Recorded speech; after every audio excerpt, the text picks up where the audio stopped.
गेल्या काही वर्षांपासून आपण बॉम्बस्फोटांच्या असंख्य कथा ऐकतो. Car bomb, IED remote detonator. पण 10 नोव्हेंबरला दिल्लीत लाल किल्ल्याजवळ झालेल्या कार ब्लास्टने भारतातील सुरक्षा यंत्रणांना अक्षरशः धक्का दिलाय.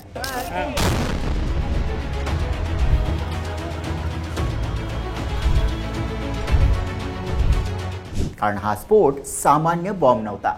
ही भारतातील पहिलीच घटना होती जिथे दहशतवाद्यांनी शू बॉम्ब म्हणजेच बुटामध्ये लपवलेला स्फोटक वापरला.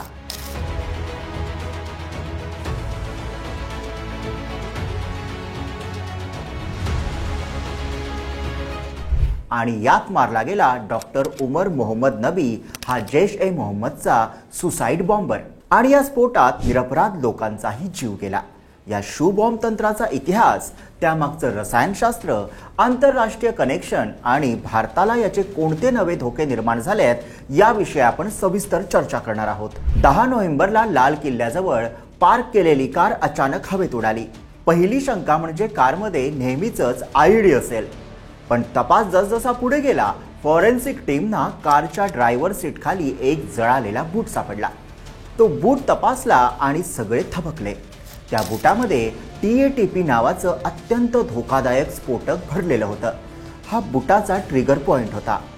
फॉरेन्सिक तपासात महत्त्वाचे पुरावे सापडले. मेटल ट्रिगरचा तुकडा, TATP स्फोटकाचे अवशेष, हाताने किंवा घर्षणाने सक्रिय होणारी यंत्रणा. कारमध्येच मृतावस्थेत आढळलेला डॉक्टर उमर, जो होता जैश-ए-मोहम्मदचा आत्मघाती हल्लेखोर. हे तंत्र अतिशय धोकादायक मानलं जातं, कारण दिसायला साधा वाटणारा बूट प्रत्यक्षात आतमध्ये TATP स्फोटकाने भरलेला असतो. एक फ्यूज किंवा ट्रिगर यात बसवलेला असतो आणि हे संपूर्ण यंत्र घर्षण, दाब किंवा हलकी उष्णता याने सक्रिय होऊ शकतं. तर या TATPचं वैशिष्ट्य काय आहे ते पाहूयात. पांढऱ्या क्रिस्टल सारखे दिसणारं रसायन काही सामान्य रसायनांपासून तयार करता येतं, पण अत्यंत वेगाने फुटणारं स्फोटक असतं. म्हणूनच जगभरातील दहशतवादी TATPला म्हणतात मदर ऑफ सॅटन. कारण त्याची संवेदनशीलता इतकी जास्त आहे की थोडासा दाब दिला की होतो मोठा स्फोट. या घटनेनंतर भारतात सगळ्यांच्या लक्षात एक जुनी पण अत्यंत धक्कादायक गोष्ट समोर आली.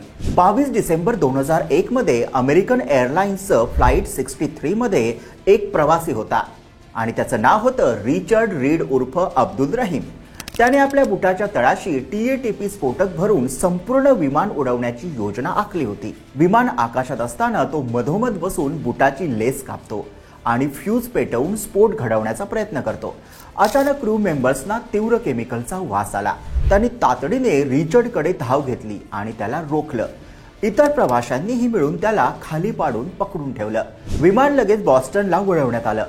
फॉरेन्सिक तपासात उघड झालं की रिचर्डच्या बुटात 283 ग्रॅम TATP भरलेलं होतं. स्फोट यशस्वी झाला असता तर संपूर्ण विमानाचे हवेतच तुकडे तुकडे झाले असते. या प्रकरणानंतर रिचर्ड रीडवर 8 दहशतवादी संबंधित आरोप ठेवण्यात आले. वेपन ऑफ मास डिस्ट्रक्शन वापरण्याचा प्रयत्न, फ्लाईट क्रूवर हल्ला अशा अत्यंत गंभीर गुन्ह्यांमध्ये रिचर्ड रीडला दोषी ठरवण्यात आलं. 2003 मध्ये अमेरिकन न्यायालयाने त्याला परोलशिवाय जन्मठेप अशी शिक्षा सुनावली आणि आजही तो अमेरिकेतील सर्वात कडेकोट तुरुंगात US सुपरमॅक्स फ्लॉरेन्स येथे शिक्षा भोगतोय.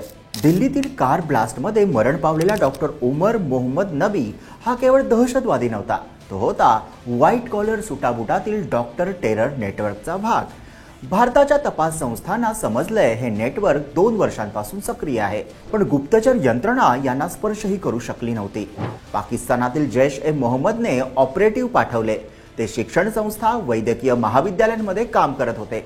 या नेटवर्कची खासियत म्हणजे सामान्य लोकांमध्ये मिसळणारे शिक्षित दहशतवाद्यांचा यात समावेश होता. लो सिग्नेचर अटॅक्स तंत्र म्हणजे जिथे बॉम्ब शोधता येत नाहीत. बूट, कपडे, लॅपटॉप, मोबाईल केस यातून स्फोट करण्याच्या तंत्राचं प्रशिक्षण घेण्यात आलं. आता फॉरेन्सिक तपासात काय उघड झालं ते पाहूयात. TATP भारतासाठी नवा धोका आहे. हे TNT RDX पेक्षा खूप धोकादायक आहे, जे स्कॅनरमध्ये ओळखता येत नाही. यात घर्षणाने स्फोट होतो. हे पूर्णपणे नवीन तंत्र आहे. फक्त बूट घासला की स्फोट झाला समजा. एज्युकेटेड रॅडिकल नेटवर्क ISIS आणि जैश-ए-मोहम्मद आता डॉक्टर इंजिनियर दहशतवादी तयार करतोय. ड्रोन, कार, बाईक, शूज यामधून मल्टी लेयर्ड अटॅक्स हे तंत्र भविष्यात मोठं आव्हान ठरणार आहे. TATP डिटेक्शन टेक्नॉलॉजी सर्व विमानतळावर आता बसवावी लागेल. इंटेलिजन्स शेअरिंग आणि AI बेस्ड ट्रॅकिंग व्यापक करावं लागेल. फॉरेन युनिव्हर्सिटी नेटवर्क्सवर कडक नजर ठेवणं गरजेचं आहे. मेडिकल इंजिनिअरिंग कॉलेजेसमधील सस्पिशियस ऍक्टिव्हिटीज मॉनिटरिंग वाढवावी लागेल. केमिकल परचेस पॅटर्न अनालिसिसवर भर द्यावा लागेल. सरकार आणि तपास यंत्रणा आधीच हाय अलर्टवर आहेत. तर दिल्ली कार ब्लास्टने स्पष्ट केलंय, दहशतवाद आता बदलतोय, त्याचं तंत्र बदलतंय. आता बॉम्ब बॅगेमध्ये नाही, तो बुटातही असू शकतो. त्यामुळे या नव्या दहशतवादाला तोंड देण्यासाठी भारताला नवं टेक्निक शोधावं लागणार एवढं मात्र नक्की.